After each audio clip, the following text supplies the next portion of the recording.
Muito bem, estamos de volta com o assunto principal. Esse é o segundo bloco do programa de hoje.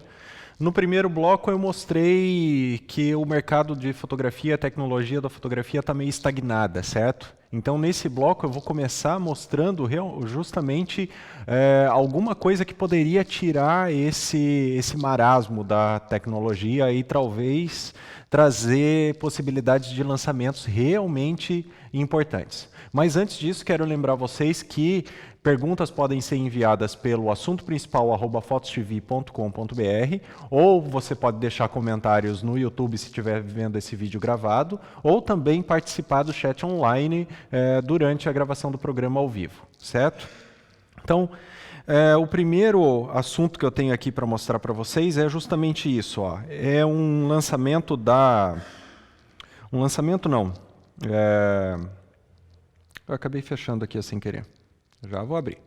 É uma patente da Microsoft. Olha só, o tio Microsoft botando a mão em coisas de câmera, né? Alguma parte disso daí é porque a Microsoft comprou a Nokia, né? E a Nokia tinha sistemas de câmeras de celulares muito avançados e tal, então ela ficou com algumas patentes, algumas coisas assim. Então ela está continuando algumas coisas de pesquisa nessa área. E aí ela acabou de informar que ela conseguiu desenvolver um sensor curvado, tá? Que eventualmente poderia ser um sensor para vir numa 1DS Mark III, uma coisa assim, tá? Caso houvesse uma parceria com a Canon. O fato é que Canon, Nikon, Sony, todas elas procuram uma maneira de fazer sensores curvados, certo? Por que isso? Bom, porque a lente fotográfica tem um formato lenticular, certo? Vou aproveitar que o diretor aqui nos colocou a câmera aérea e vou abrir aqui, ó, isso aqui, já que temos disponível. Tá? Deixa eu abrir aqui. Eu vou mostrar, então, essa condição aqui, ó. Câmera aérea, por favor. Aqui. Muito bem. Então, isso daqui está representando a lente, ó, e o formato lenticular, ou seja, circular da lente. Uma lente que tem esse formato vai fazer foco não em um plano, em uma curva. O nome disso é curva de campo. No caso dessa lente, uma curva de campo simples. Se você tivesse um sensor que fosse curvado com a mesma curvatura da curva de campo dessa lente, você teria nitidez tanto na borda quanto no centro exatamente igual. Você não teria diferença de nitidez, certo? Ah, mas eu não percebo diferença de nitidez nas minhas fotografias. Bom, existe. Todas as lentes têm uma curva de campo, por mais que ela seja pequena, mas o caso é que essas lentes elas precisam ser compostas, então lentes modernas são compostas de vários elementos ópticos, eventualmente alguns deles existem só para tirar a curva de campo. Mas o problema é que cada vez que você acrescenta um elemento óptico novo para ir achatando essa imagem e tornando ela plana, você vai acrescentando outros defeitos ópticos, tipo aberração cromática, você vai acrescentando vinheta, coisas do tipo, certo? Se você tem um sensor curvo, não. Aí você não tem esse tipo de problema. Você pode ter uma lente muito simples, com poucos elementos ópticos, ou eventualmente com um elemento óptico único, tá? E mesmo assim ter nitidez tanto no centro quanto na borda. Isso seria algo revolucionário. Então todos os fabricantes eles têm patentes disso, mas a Microsoft traz nesse lançamento, então, uma curva que é 3 vezes maior. Deixa eu ver onde é que está aqui.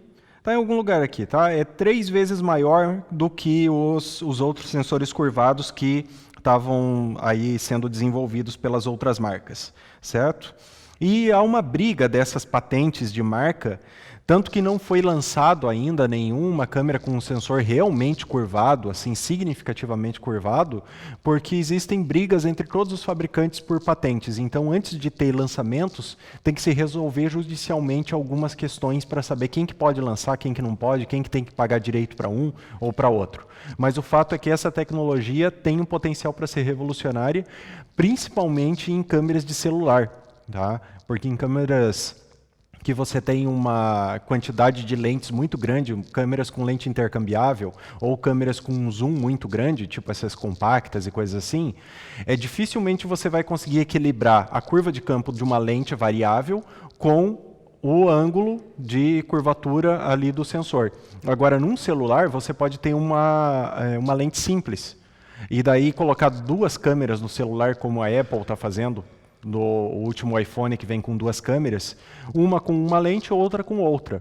E daí cada um desses sensores com uma curvatura diferente. Isso seria uma coisa muito interessante.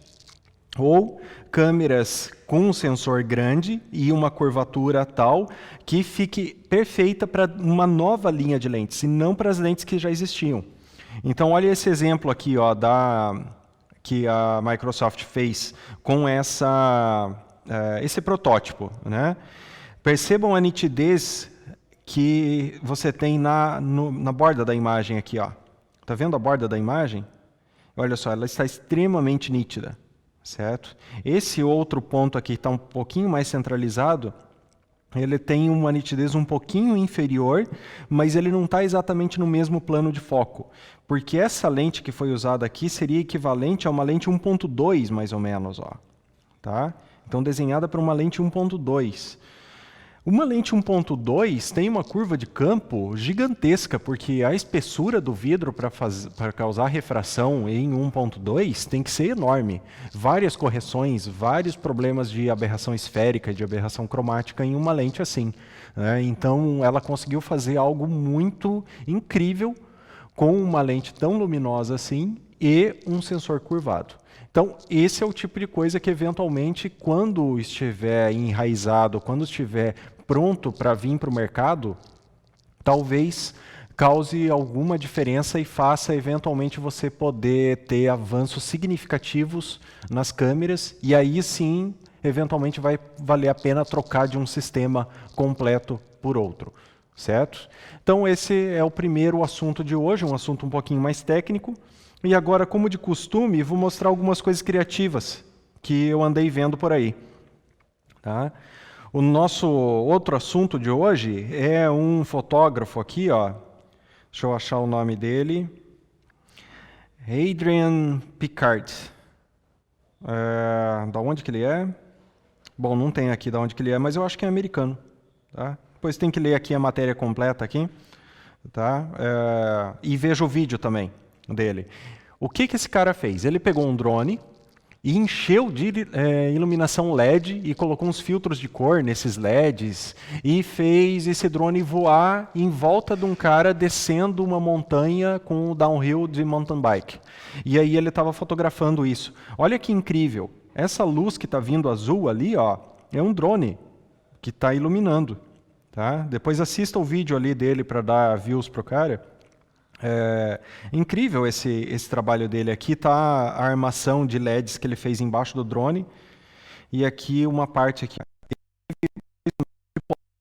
Algo de 800 watts de LED. Isso é muita coisa. Ele teve que até usar um cooler de água para refrigerar esses LEDs.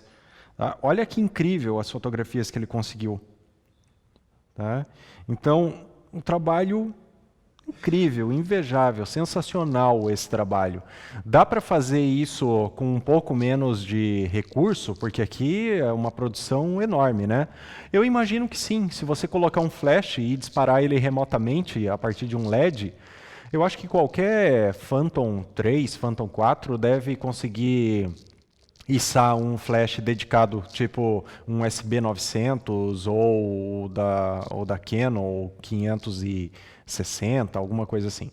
né? Então, abre um potencial muito grande para iluminações de ângulos diversos. Ele teve essa potência toda aqui porque ele está fotografando algo em extrema alta velocidade, mas perceba que os drones eles não fazem um grande avanço na produção de imagens humanas, não só como sendo a câmera em si, mas também como sendo um assistente que segura eventualmente acessórios, como o acessório de iluminação, ou, por exemplo, um drone que faz cair, sei lá, vou ter uma pira romântica aqui, cair pétalas de flor, uma chuva de flor em cima de uma modelo ali.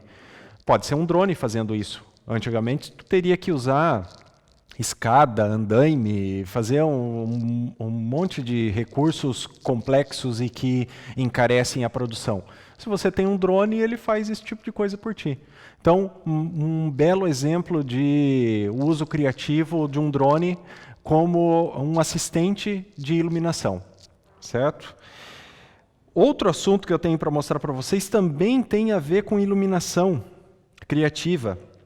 Olha essa fotografia aqui, ó, que incrível esse trabalho do Erik Johansson. Tá? Ele fez umas fotografias usando bolas de luz que depois no computador ele editou e implantou a textura da Lua nessas bolas. Então, o que você tem de interação entre a luz das bolas e as pessoas e o chão ali é a interação que está acontecendo na realidade, certo? Então ele não fez tudo no Photoshop essa fotografia. Aquela iluminação, ela provém realmente daquelas bolas ali, tá? Depois eu vou mostrar ali embaixo como que ele fez isso. Mas o fato é que as pessoas muitas vezes negligenciam e subestimam o poder de softwares de edição para conseguir fazer coisas criativas. E elas se restringem a usar softwares de edição tipo Photoshop, coisas assim, só para fazer correção em fotografias.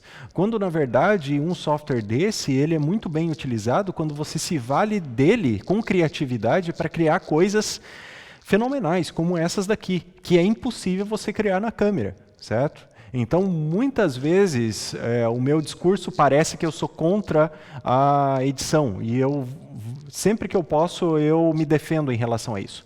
Eu não sou contra a edição. Tá? Olha aqui para mim, eu sou contra você fazer uma gambiarra na edição para consertar uma imperfeição do teu processo fotográfico. Agora, se o teu processo criativo não consegue se acabar na câmera, você tem a câmera como um gargalo para isso, use o software de edição para conseguir o teu resultado final. E é o que esse cara daqui fez. Tá? Então esse é o resultado final. Aqui tem um vídeo, assistam o vídeo, muito bem feito também. Tá? Aqui ó, o planejamento de como ele pensou e bolou fazer. Então um trabalho bem elaborado. E toda uma produção. Ó. Aqui estão as bolas de luz com lâmpadas dentro para fazer a iluminação. E depois de montado essa cena, e essa daqui é a fotografia original, ele, por edição, transformou isso daqui nisso daqui. Certo? Eu não consigo colocar as duas coisas ao mesmo tempo na tela. Aqui eu acho que está o mais perto possível. Mas perceba que a montagem da cena que ele fez é muito semelhante. Não é exatamente a mesma fotografia, é da sequência, tá? Mas a fotografia que ele usou para editar, ela já estava muito bem elaborada e muito bem planejada antes da edição. E a edição veio como um toque final que seria impossível conceitualmente fazer a partir da câmera, certo? Então, um exemplo maravilhoso do uso da edição como uma ferramenta incrível de criação artística e conceitual, certo? Extremamente bem feito esse trabalho. E como de costume, eu tenho que falar mal de alguma coisa, né? Então, por quê? Porque o mundo está cheio aí de exemplos ruins também, apesar de ter vários exemplos bons como o trabalho desse aqui. Olha que coisa... eu vou chamar de revoltante, eu não sei se é bem essa palavra que eu gostaria de usar, mas existe um um Kickstarter, uma campanha de Kickstarter para juntar fundos para fazer um equipamento de inteligência, tá? Olha aqui para mim, na minha câmera. Essa daqui eu tenho que falar direto.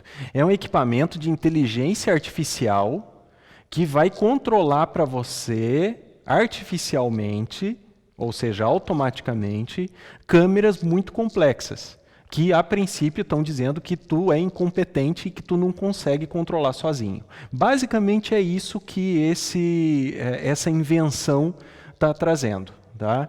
Então, aquela maravilha de controles e de possibilidades que você tem numa câmera avançada, DSLRs avançadas, mirrorless avançadas, tudo isso daí tem um cara querendo fazer um equipamento chamado Arsenal, tá? Que você coloca aqui em cima da câmera e daí liga ela pelo USB ali do lado, para que ele faça todos os cálculos, todas as escolhas, todas as decisões ele vai fazer por ti e vai tirar a melhor fotografia possível com a inteligência artificial que ele foi programado para ter. Isso é ridículo, né? Isso é ridículo. Isso não só é ridículo, mas é completamente inútil. Isso não faz o menor sentido. A beleza da criação fotográfica é você criar, é você partir de um... Eu vou voltar aqui no outro... É você partir de uma ideia desenhada num papel e chegar nesse resultado, usando todas as ferramentas disponíveis e imagináveis e toda a tua criatividade, toda a tua cultura e toda a tua força de vontade para fazer isso.